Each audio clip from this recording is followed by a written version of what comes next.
All right. Okay. And so when you open up your Quran, right? Just looking in the front of the book where it says here, know thyself and thy father God Allah, right? This is right in the front of the book. It gives you a brief synopsis of what the prophet is doing, right? Says the genealogy of Jesus with 18 years of the events, life works, and teachings in India, Europe, and Africa. These events occurred before he was 30 years of age. These secret lessons are for all of those who love Jesus and desire to know about his life works and teachings, right? The truth about his life works and teachings. Dear readers, do not falsely use these lessons. These are for good, peace, and happiness to all those that love Jesus. So it's being explicitly stated here, you know, not to use these for gain, not to misappropriate the teachings, and not to distort the message, right? Because it's saying, do not falsely use these lessons. Okay, and then it's not even just for us or just for one segment. It's for all. Okay, it's for all. And then if you skip down a little too, it says the lessons of this pamphlet are not for sale, but for the sake of humanity. I'm gonna come back to that later on, where it says that the lessons are not for sale, because just that message alone is in alignment with the age that we're coming into, or that we're in right now, that the prophet was preparing us for, right? The age of Aquarius. We're starting to get away from materialism and monetary gain, right? We're coming into a new age. So this is where we're going. And in the age of Aquarius, information, enlightenment, right? This is what we're coming into. So the secrets, as it said here, right? They're for all now. It's been opened up to the world. All right. And it's not for monetary gain. It's for the sake of humanity. I'm a prophet, and the servant is worthy of his hire. Okay. And so and you can read down some more. It says again about the secrets. The Muslims of India, Egypt, and Palestine had these secrets and kept them back from the outside world. And when the time appointed by Allah, they loosened the keys and freed the secrets. And for the first time in ages, have these secrets been delivered into the hands of Muslims in America. So we're going to come back to this too, because it's saying, and when the time appointed by Allah, what's that? What's he talking about? He's talking about the procession of the equinoxes, the age that we're coming into.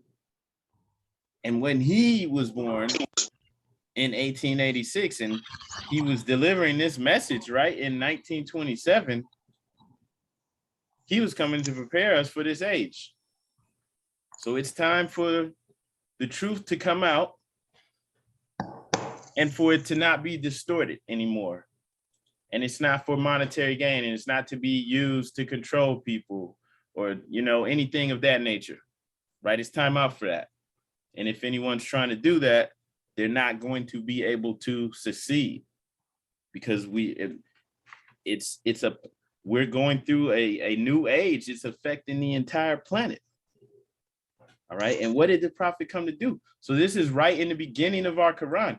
Then also going into chapter 1, right there in chapter 1.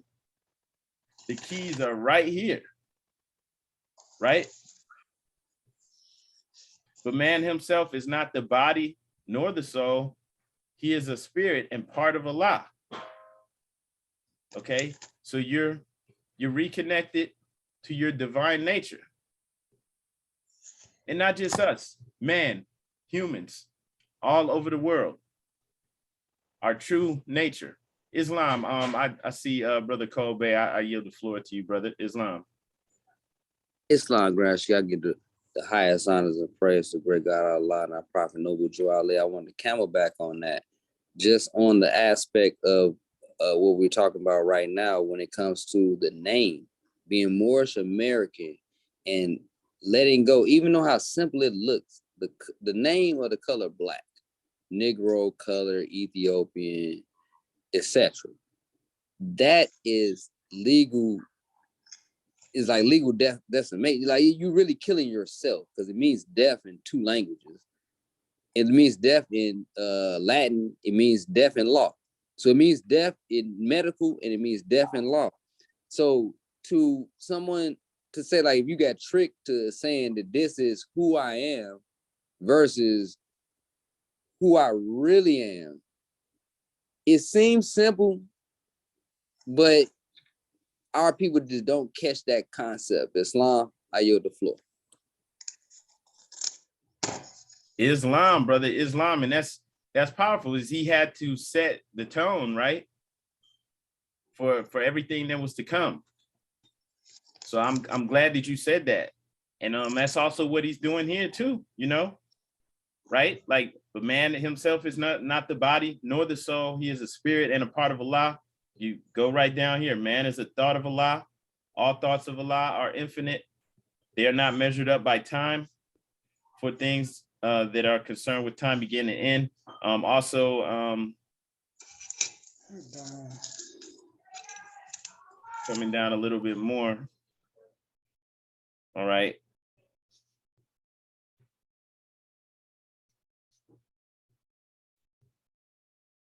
Okay.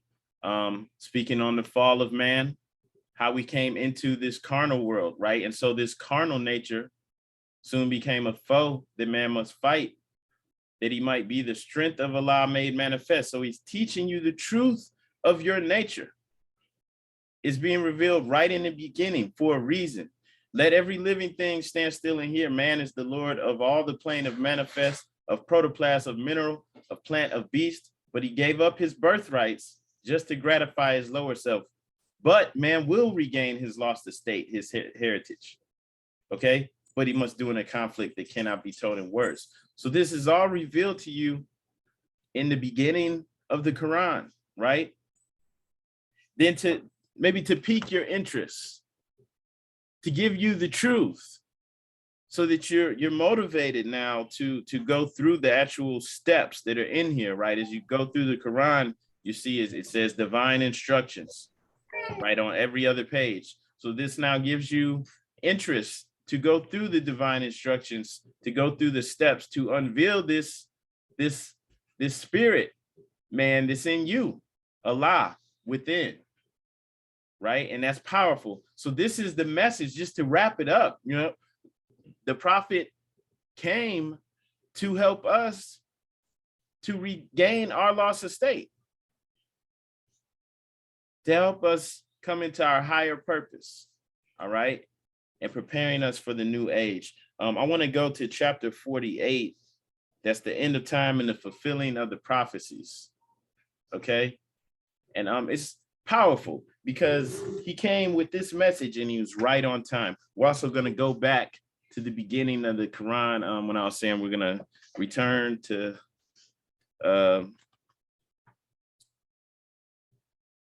what I was reading on the first page in the Quran. Don't let me forget that. But the message was right on time. Now coming to chapter 48, the end of time and the fulfilling of the prophecies.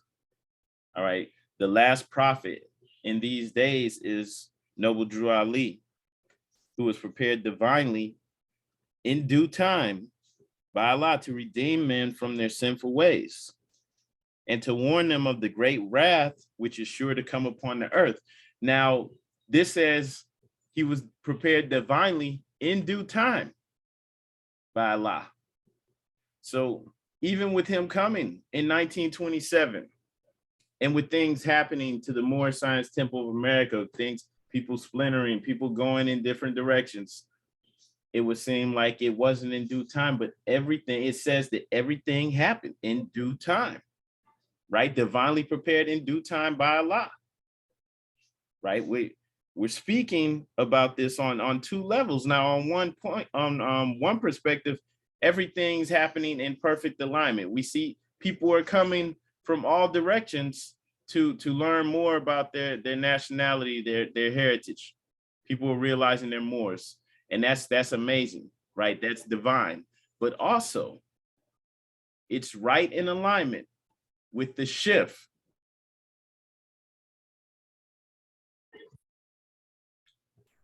Islam. Not sure what happened there, but it's also right in alignment with the celestial changes that are going on right now, with the end of one age and the beginning of another. Okay, so when it's saying that the last prophet in these days was divinely prepared in due time, okay?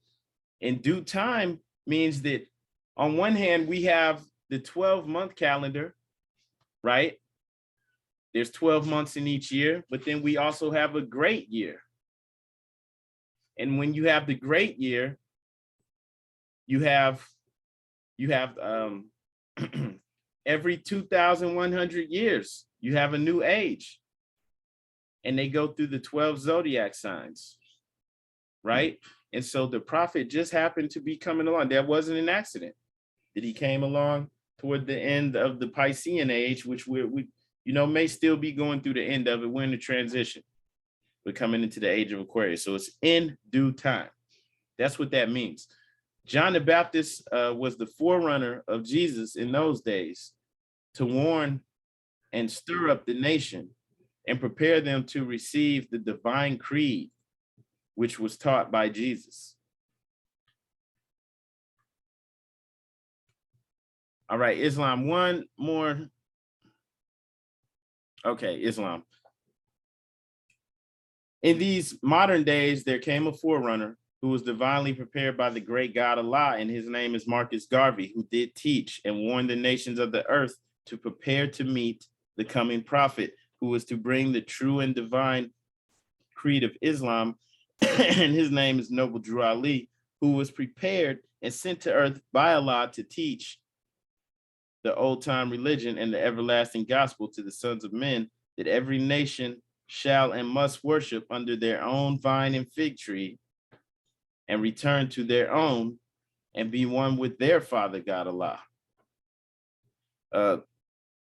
Moving on, the Moorish Science Temple of America is a lawfully chartered and incorporated in organization. Any subordinate temple that desires to receive a charter, the Prophet has them to issue to every state throughout the United States, etc.,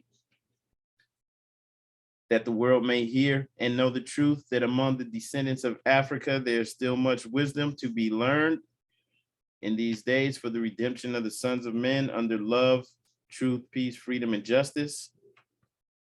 We as a clean and pure nation, descended from the inhabitants of Africa, do not desire to amalgamate or marry into the families of the pale-skinned nations of Europe, neither serve the gods of their religion, because our forefathers are the true and divine founders of the first religious creed for the redemption and salvation of mankind on earth. Now, in just addressing this, right, when the prophet is speaking on this, we're returning to our own divine creed. For the most part, the way that we came under Christianity, all right, which he's saying we must return this to the sons and daughters of Europe.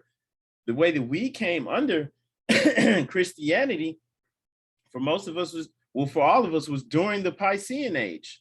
And the Piscean age is ruled by the spreading of religion. Okay, and so we came into Christianity for the most part through war, through conquering.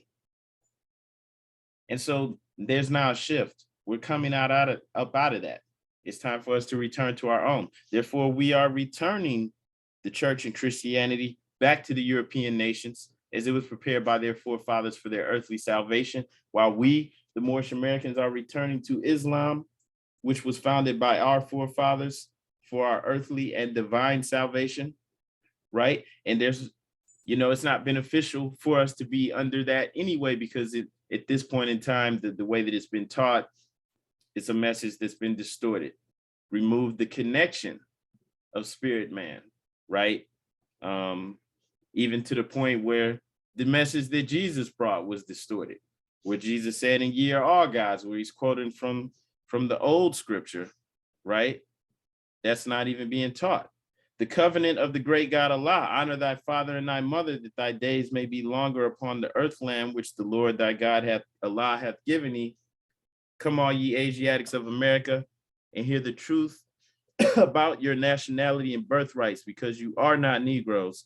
Learn of your forefathers' ancient and divine creed, that you will learn to love instead of hate. We are trying to uplift fallen humanity. Come link yourselves with the families of nations. We honor all the true and divine prophets, Islam. And so the prophet is summing up his message here, what the temple is actually founded for, and what we are to do for our earthly and divine salvation. It's a powerful message, and it's right on time. If anybody has any questions about that or anything that you would like to add, feel free to speak up. Otherwise, I do have a couple things that I would like to share about the prophet. Does anybody, just like in general, have any questions about this? I know there's a couple of new people on here. Does everybody have a good understanding of the Prophet Noble Drew Ali? Does anybody have any general questions?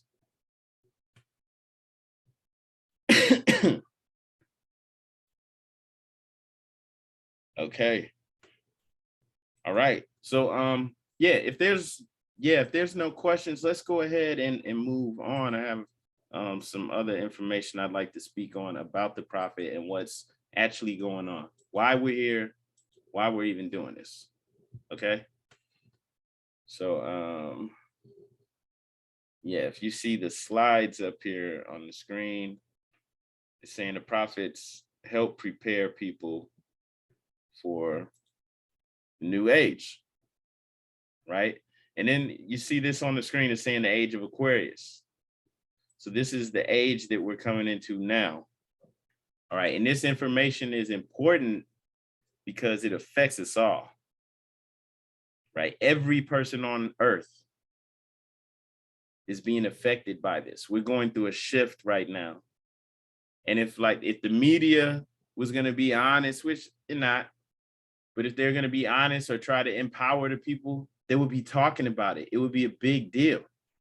But you don't need the media to talk about it. It's happening anyway. Nobody can stop it. And there's no one who's not affected by it. All right. I was just touching on this earlier, right? The earth goes around the sun, takes 12 months. Then we also pass through the 12 star signs of the zodiac, right? So Capricorn, Aquarius, Pisces, Aries, Taurus, it goes through all 12 signs, and then it goes back through them in reverse, right? And so right now, we're going from the age of Pisces, which is Jesus came at the beginning of the age of Pisces, or he came right to, to prepare the people for that age. Okay. And so, they try to put Jesus' birth around early, maybe 30 or 50 AD or whatever they call these years now. So they put his birth date around there. So it's like, it's over 2,000 years later. So we're in the end of the age of Pisces. We're coming into the age of Aquarius. All right, but these 12 signs, okay, when we move through the 12 star signs, that takes 26,000 years. That's called a solar year. Okay, and so every 2,100 years, it goes into another star sign, and it creates a new age that has a whole energy signature for each age. And this has an effect on the entire planet. And so we're in the midst of a shift right now, and that's called the procession of the equinoxes, right? And so, as it says here, the end of an age is called the 2,100 years for each star sign, each zodiac. That's a platonic year, a great platonic year. Right. And then what we're coming into now with the age of Aquarius is a huge shift from the age of Pisces, because the age of Pisces was about, it wasn't just about religion, it was about helping humanity's spirituality to shift, to grow. right? But for the most part, it was about things like that, about religion. But now we're coming into the age of Aquarius with networks, communication, technology, and we see that happening. The internet has just kept evolving to what it is today, whereas, like all types of information, everything is out there and it's instantly available, the entire world. It doesn't matter how much money you have, you can get a hold of it. And so this is what it's about, the age of Aquarius. Okay. And so if we really look at what was going on too with the different prophets, right, we see that they were actually representing that time that they were coming in, like Jesus. That's why you'll see the fish representing Jesus, right? People had a little fish symbol on their cars and stuff. And that's Pisces. It doesn't have anything to do with the story about him turning the fish. I mean, the loaves and the fish and multiplying it for the people. It's all about Pisces, right? Moses, right? He's declaring the people are worshiping the calf. That's about moving them out of the age of Aquarius. That's also why he carried around the shepherd's staff, right? The ram staff, because he was representing or alluding to Aries the ram. This is the age that he's moving the people into. Okay. Aquarius is the water bearer. The prophet Noble Drew Ali allegedly said, when the fire comes, I'll be your water. If you do not get behind me, you'll not make it through. And that's also in Act 7 of the Divine Constitution. All Moorish Americans must keep their hearts and minds pure with love and their bodies clean with what? Water. What was the prophet doing in his time before he established the Moorish Science Temple of America? He was healing people. He was a mystic, right? He had the business cards.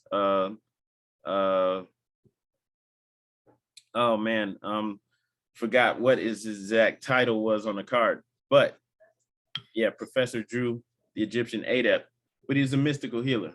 Okay, so just trying to make sure we understand this is what's really going on, right? He's coming to prepare us for this new age.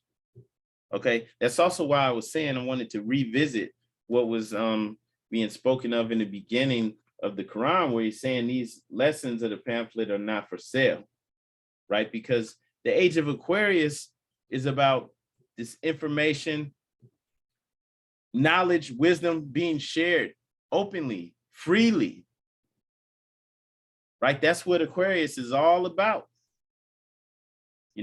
It's not so much about having the copyrights for this and you can't get it unless you pay for it. No, it's like, come on, this is free. This is for all of humanity. I can't own this. I didn't even make this. This is, he's not trying to take ownership of all of this. He wasn't even trying to hold himself up to act like he's the greatest. No, he's like, these are the lessons of Jesus' life. Look at what he did. You can learn from his life.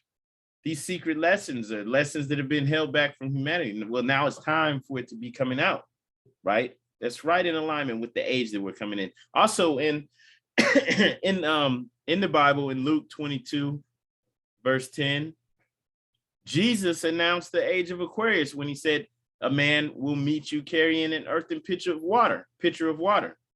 Follow him into the house where he goes in. And of course, the carrying the pitcher of water, that's the water bearer, that's Aquarius. Follow him into the house of the zodiac, where he's going into. He's letting you know too, oh, one's going to come after me, to prepare you. And if you recognize him, you're going to follow him into that house, into the next age, right? And so, yeah, the previous age stood for the age of Pisces, that stood for faith, belief, sacrifice, and religion. And that's how, in many ways, that's how empires were able to increase their dominion, right? That's how come Islam and Christianity is all over the globe, right? Religion was used to conquer. It was used to grow, to expand the empires, right? So it wasn't all bad, but it wasn't all good. The church also, in some cases, controlled the information. So in some cases, they saw science and things like technology as conflicting with their own agenda. So they tried to stifle it. So it wasn't all good. But that's coming to an end now. Right? Ultimately, the higher purpose was to elevate mankind spiritually. But now we're going into a new age. But also you can see how the energies, excuse me, that are coming through that represent each age, you can see how that can also be distorted. So it depends on us on what we're going to do with this new age that we're coming into. Are we going to use it for our higher purpose? Or are we going to allow other people to manipulate us?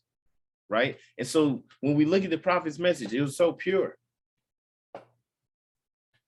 Let's go back to that. What did he tell us to do? It's just pure. This is why we can't leave this out, Moors. This is why we can't leave this out.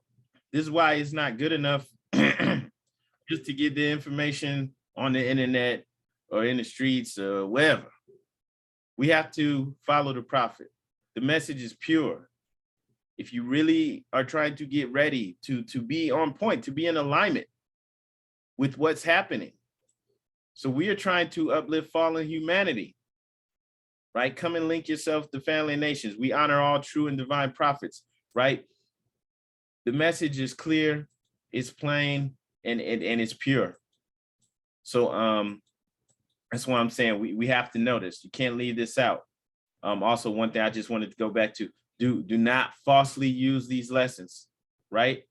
There's some people that try to take a little bit of this information and they're charging people all this money. I just saw somebody just like the other day on the internet, they're like charging people $50 a month for their little club, and they have passports and birth certificates and all this stuff. And it's like, what are you doing? I know they don't have, like, come on, man, like, what are you doing? But I'm just saying this to say that, like, these are for good, peace, and happiness, right? We're not here to distort or to mislead people, right? This is actually to uplift. That's what the message is really about. And that's the age that we're in. So the information is out there, and it's to say that you don't have to go through me to get it. You don't have to go through any intermediaries to get it. So there's no point in even trying to use what little knowledge you think you have to get over on people. That's not what we're about, right? We're actually attempting to help uplift. And there were plenty of prophets in the past as well. Hang on.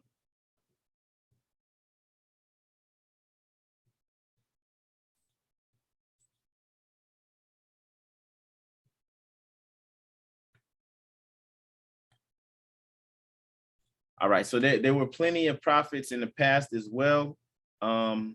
Just to circle back to what I was speaking about earlier with Moses representing Aries, Jesus representing Pisces, right? So this has happened several times before, right? As it says here, many solar months of 2,165 years have already passed, right? So this has happened several times.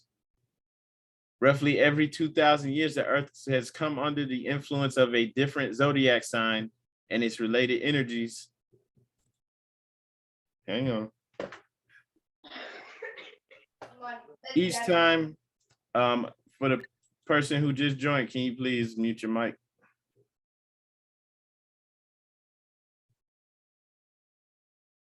All right. Also, Jamel, please in the chat, share your location and your email or phone number. Okay. All right. Islam. Okay. So just going back to this, each time you go through a different age, it's heralded by a prophet, right? Like we were saying before, Jesus, they always show him the fish that represents Pisces.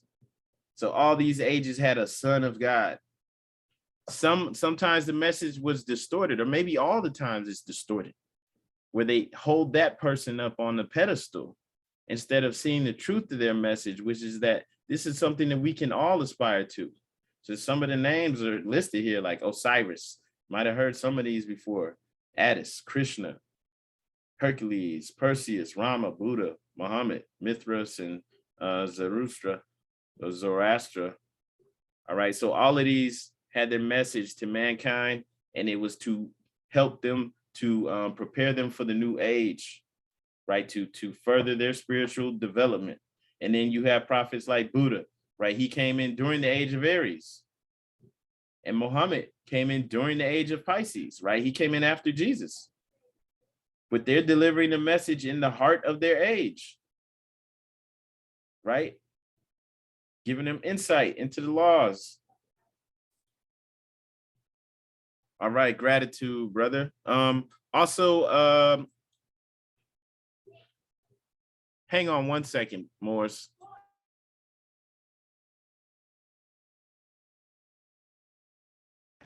All right, Islam. Okay, yeah, gratitude, brother, for sharing that. So just in case anyone wants to look any of this information up, I'll put this video on the YouTube channel for the for our temple, and you can just look up some of these links. They just show more information, just basically on the procession of the equinox, like I was speaking about, the different ages, showing you how it works. But in many ways, this is what the prophet was actually speaking on. This is what he's actually representing, and this is what he's doing for us as a whole. All right, and also the effect that he has on humanity, outside of even just our community as Moorish Americans or Asiatics, because the message that he has is actually universal. All right, Islam. And I see also in the chat, Islam brother Dandrigel shared verses, some verses from the Quran. See, we have chapter 10, verse 22. When man sees Allah as one with him, as Father Allah, he needs no middleman, no priest to intercede. Then 23, he goes straight up to him and says, my Father God Allah. And then he lays his hand in Allah's own hand, and all is well. And Islam, that's right in alignment, right, with this age that we're coming into. I mean, the information and technology being readily available in Aquarius, and that just being a part of it, like the internet being what it is now, who knows what it's going to evolve into, right, just in the coming years. Okay, so anyone who's trying to hold on to some spiritual truths or anything like that, and to try to make it seem like you have to come to them to get it, they're not really assisting you. And they're not, and if they say that they're more, they're not in alignment with our prophet, right? They're not. Because we're told right in the beginning, our true nature, so that we don't get tricked as we go through all the steps and stages in life. He went ahead and gave you the truth right there. So now you can recognize the falsehood when you see it right off the bat, right? Islam. So, yeah, that's, like I said, I'll share the links to this if anybody wants to see any more of that information. But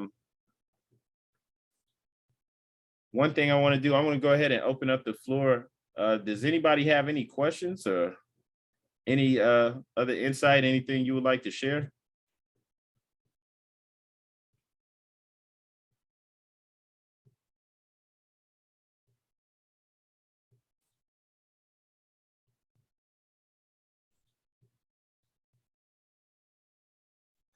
Islam. Islam. First, I rise, giving praise to Allah, honors to his prophet, honors to all you Moors on the call, honors to the Moorish Science Temple of America, honors to everything Moorish and honorable. This is Brother Dandrigel, Supreme Grand Sheikh. I want to commend you all, for holding this this lesson highlighting, our prophet, commend your mission chairman, Brother Douglas L., Sister Douglas L. A beautiful lesson, and particularly appropriate. Our prophet came to us in due time, and he came at a time where understanding and reason is particularly important. And as we look today,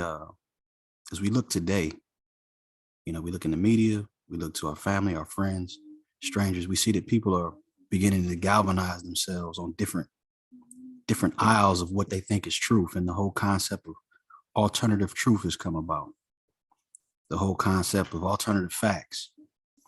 But the prophet told us that truth is one and it doesn't change. And he told us that we are going to have to uplift fallen humanity, and we have the keys to civilization. And so, this lesson about the end of times tonight and the fulfilling of prophecies is right on point for our prophet's birthday and to honor him. What I just shared is a link from our website. And if you go to our website and you go up on the About tab and about Prophet Noble Drew Ali, there's a little write-up about the prophet. And the very first line, it says a forgotten prophecy. If you click on that, that's actually a link. And it shows you what Brother Douglas Hill has on the screen right now. And so I thought it was interesting. This is from a book called The Morisco, Islam in the West, The Moriscos. Okay. And this is a page from the book that's talking about a forgotten prophecy, a forgotten hadith of Prophet Muhammad. And they said it formed the basis for other prophecies, but during the time that our forefathers were in Spain being persecuted during the time of the Inquisition, they held on to this particular prophecy, this particular hadith from Prophet Muhammad as like hope. And when I read this, first thing I noticed is that this prophecy is not in any book of hadith, but this book is a historical book that's pulling this out. And this prophecy is actually documented in historical books of the time. And so this particular hadith is not in any of the books of hadith of Islam that I found. All right. But it actually points to what we're dealing with right now. And so I find it very interesting that whether or not, they find it suitable to put in their books of hadith, the reality is that what is being mentioned in this is actually come to pass. And it's our people who are somewhat aligned with what's being mentioned here. And could be argued that our prophet is actually in alignment with what's being mentioned here, Islam. And so I'll read it briefly. Thank you, Brother Douglas Hill, for bringing it up. In the first line, it talked about, at the top of the page, it talked about how the Moriscos held these prophecies, as a hope.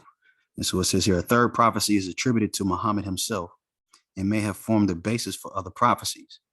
It related that Muhammad was asked about the end of the world. Islam, your mission chairman just read you chapter 48 of our Quran, the end of time and the fulfilling of prophecies. Okay, so this prophecy is attributed to Muhammad himself, and it's about the end of the world and what would happen thereafter to his community. First thing to note is at the end of the world, there shouldn't be anything happening thereafter. So it's talking about an age, just like your chairman taught you. Muhammad replied that the world would come to an end, or the age would come to an end, when the most perverse and worst people appear at a time when a part of his community, meaning Muhammad's community, would still be in an island situated in the extreme west, which is called Andalusia. Now, the interesting thing is that Andalusia, or Spain, is not an island. But if you look into some of the Islamic treaties, they call North America an island. And we know it's in the extreme west. So the people of his community will be the last of its inhabitants, and all calamities will befall them because of their neglect of the religious law and their worldliness and their neglecting of prayers and their indulging in luxury. Does that not meet our people? The minors among them do not respect the elderly. nor did the elderly have compassion for the minors. Injustices and false oaths abound among them. Merchants purchase and sell with usury and deceit and covet properties. These and other evil things will become manifest, and God will subject them to a people worse than they. They will be tormented. Cruel governors will rule over them. Their property will be confiscated for no reason. They will be captive, and subject to killing and conversion, and will worship images and idols. They will be obliged to eat bacon and will endure other oppressions to the point of hopelessness and despair. God will punish their sins, but he will also have pity on them and will forgive them when those evils are eradicated. When those evils are eradicated and when they return to the practice of the religious law.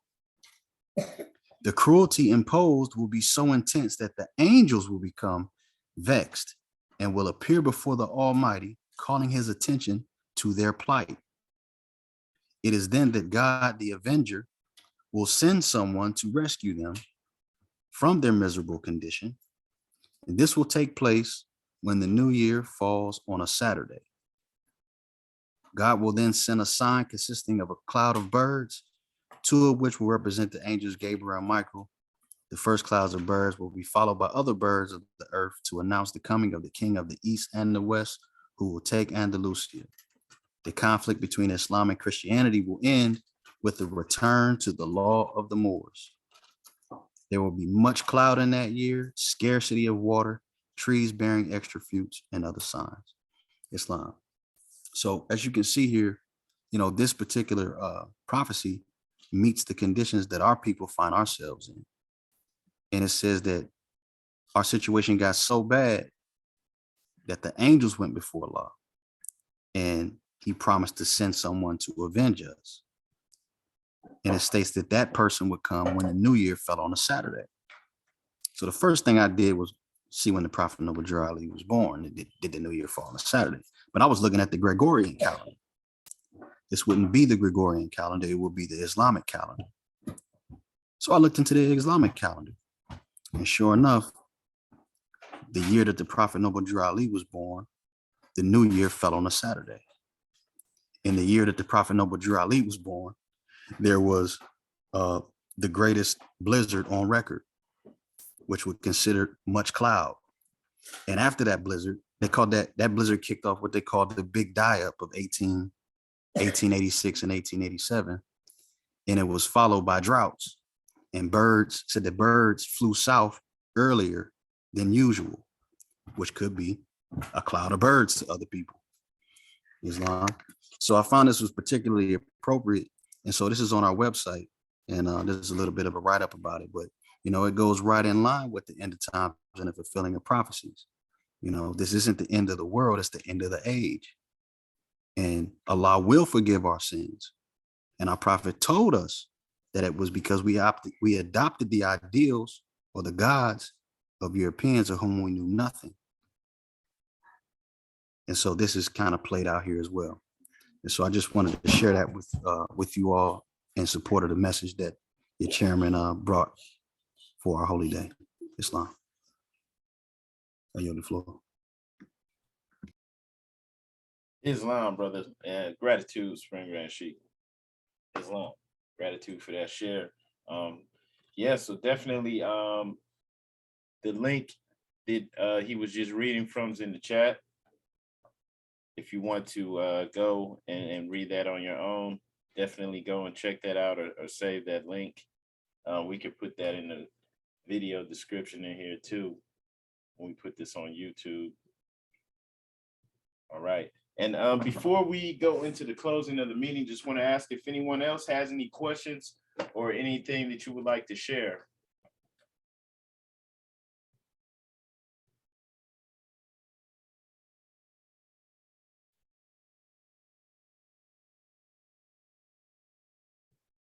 Okay, Islam. All right, and just in case anyone was wondering, Yes, the prophet's birthday is actually tomorrow. It's January 8th. And for us, that's our Christmas.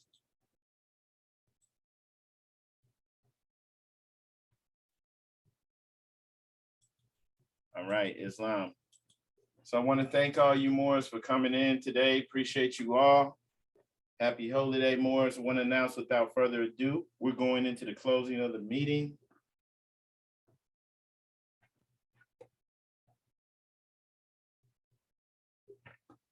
Right, all meetings are to be opened and closed promptly according to the Circle 7 in love, truth, peace, freedom, and justice. We ask that everyone please rise and perform the closing prayer with us. You do not need to repeat after me or say anything. We stand facing the east with our heels together, feet at a 45-degree angle, holding up 2 fingers on the right and 5 on the left.